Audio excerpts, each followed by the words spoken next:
ৰাতিপুৱা গা পা ধুই মন্দিৰলৈ বুলি ওলালোঁ যিহেতু শাওণৰ মাহো চলি আছে আৰু তাতে আজি ঘৰতে আছোঁ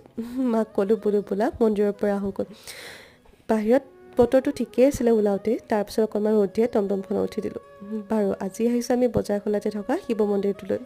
মন্দিৰটো বহুত পুৰণি আৰু আগতে সৰুতে বহুত আহিছোঁ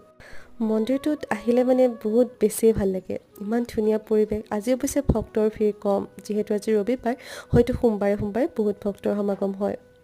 আৰু আমি শৰাইও আগবঢ়ালোঁ আৰু সেৱাও জনালোঁ অৱশ্যে কেতিয়াবা যদি মনটো বেয়া লাগি থাকে কিন্তু মন্দিৰলৈ আহিলে মনটো ভাল লাগে মোৰ আকৌ তেনেকুৱাই হয় মন্দিৰত আহিলে মনটো কিবা এটা বেলেগ পবিত্ৰ লাগে নহয়নে আপোনালোকে যদি মোৰ দৰে শিৱ ভক্ত হয় কমেণ্টত এবাৰ হৰ হৰ মহাদেৱ বুলি নিশ্চয় লিখিব আৰু যদি মোৰ ভিডিঅ'সমূহ ভাল পাইছে আপুনি ইচ্ছা কৰিলে মোৰ চেনেলটো ছাবস্ক্ৰাইব কৰিব পাৰে